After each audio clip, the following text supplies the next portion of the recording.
Mais um tema para hoje. O governo Jair Bolsonaro anunciou ontem que, a partir de fevereiro, o valor do salário mínimo será de R$ 1.045. O presidente afirmou que vai enviar uma nova MP, uma medida provisória, ao Congresso em substituição à proposta enviada em dezembro, que previa reajuste do piso salarial no país de R$ 998 para R$ 1.039. Muito bom dia, Samidana. É um prazer estar aqui, um bom dia a todos, um bom ano, afinal é a primeira vez no ano, espero que de muitas aqui no Morning Show.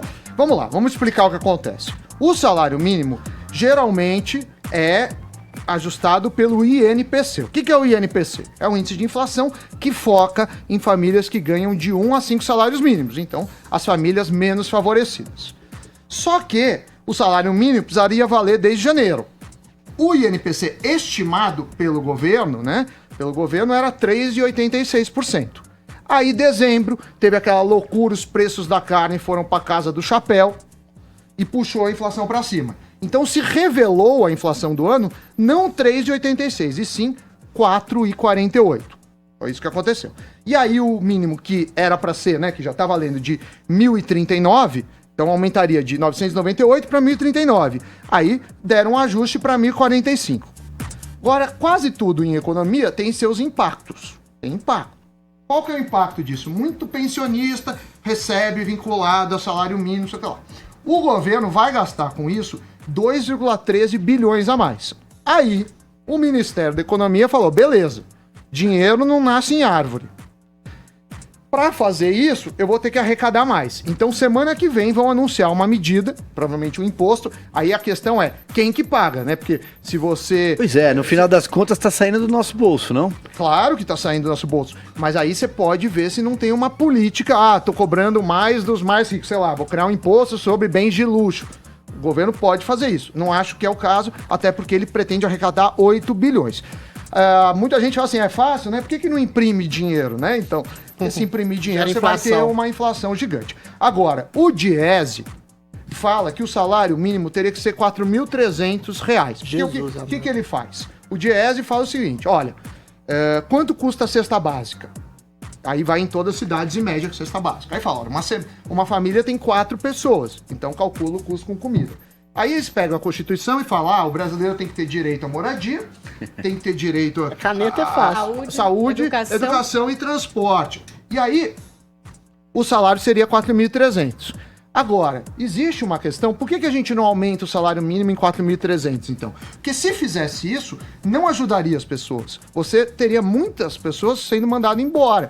Porque muitos funcionários não conseguem gerar... A empresa não comporta esse aumento, infelizmente. Mas já tem isso, 40% das pessoas hoje vivem na informalidade exatamente porque o cara tem que pagar 3 vezes o valor do salário. Não chega a 3 vezes, mas existe... Então como é que faz com o Estado? Eu acho que assim, quando a gente olha a história do mundo, a gente vê que algumas empresas, em determinados períodos, abusaram dos funcionários. Sim. Trabalhos parecidos com um trabalho escravo. Então, mas esses 40% não estão inseridos em nenhuma lei trabalhista, eles não ganham nada de incentivo estatal. Então, a grande questão é que o Brasil tem excesso de direitos. E esse excesso de direitos vira uma conta. Então, assim, se você ganha 1.000, mas você custa 2.000, eu como empregador, eu não olho os 1.000, eu olho os 2.000. E você tem que gerar dinheiro para 2.000. Então, se eu vou dando excesso de direitos, eu vou deixando cada vez mais difícil. E uma legislação trabalhista absolutamente obsoleta. Esse é o maior problema. Uma legislação trabalhista da época de Vargas, varguista. O negócio é muito antigo, muito obsoleto. O mundo mudou, é uma legislação não só de outra década, mas de outro século, e hoje existe, por exemplo, as outras composições. Eu falo o meu caso, claro, eu sou uma pessoa de classe... média alta, ganho bem perto da população, acho que a gente não pode ser demagogo e falar que isso se aplica a todos os casos, mas eu tenho um número de horas, então eu trabalho um pouco aqui para a Jovem Pan, um pouco para a Isinvest, um pouco para a FGV, onde eu sou professor, um pouco para a minha empresa. Então você tem esses arranjos. Precisa avançar a questão de pejotização disso. Também não adianta, 13º, então vamos dividir o salário em 300, você acha que você vai ganhar mais? Então, quer dizer, a gente tem esse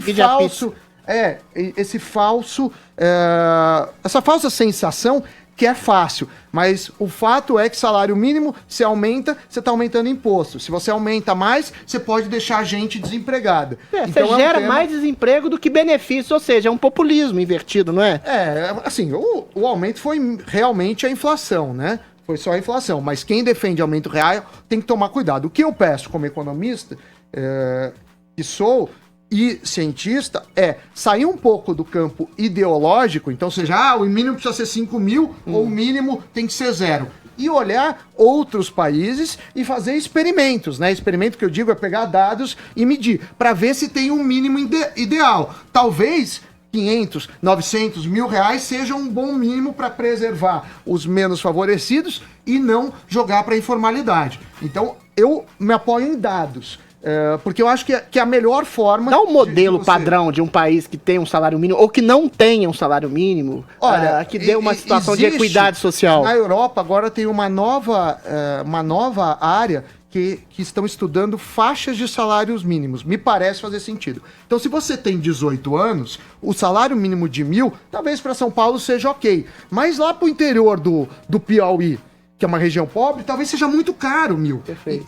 Já para um cara de 40 anos, 1.000 pode ser insuficiente. Então, o país é continental, não dá para fazer um padrão. Vai medindo pela faixa etária e pela região onde a pessoa... Existe, então, países indo para faixa etária, pela dimensão do país. Mas, de novo... Teste, né? Porque depois, não, agora só contratar um jovem, porque o outro é mais caro. Pode chegar em várias... Por isso que eu gosto de me apoiar em ciência para tomar decisões. Porque senão fica no campo da ideologia e aí fica uma discussão assim, eu acho isso, outro acha isso. Aí na internet um xinga o amiguinho, o outro amiguinho xinga o outro. Muitos amiguinhos se xingando o tempo inteiro. Muitas famílias se odiando e a gente perde o que é a função do economista, que a economia é uma ciência social, mas é aplicada. Então você pega os dados, você tem uma hipótese, aí você testa e toma a conclusão. Deixa eu trazer aqui um tweet do presidente Jair Bolsonaro, que falou sobre o assunto, e deu um modelo também de um país que reajustou recentemente o seu salário mínimo. Ele falou o seguinte, o nosso salário mínimo é pouco para quem recebe e muito para quem paga. Uma eterna discussão entre direitos e deveres. A Venezuela, modelo de democracia para o PT, acaba de reajustar o seu salário mínimo em 66%, ou seja, $3,70, o equivalente a R$15. Agora, desemprego lá. Mas você sabe o que aconteceu na Venezuela? Eles têm Tem a inflação camuflada, que é a mentirosa, e tem a inflação real. A inflação real, pelo FMI, é 200.000%. A pessoa de salário mínimo perdeu 99,9% do poder de compra. Até porque tem duas moedas praticamente. Não é isso? Desastre. Até porque tem duas moedas praticamente, né? Você tem os bolívares fuertes, né? Você tem um câmbio, uma espécie de mercado completamente oculto. É a cartilha da desgraça ficar fazendo o que a Venezuela está fazendo. E a Argentina que tome cuidado, porque já congelou o preço, agora criou os fiscales. E a gente tirou, era da OCDE.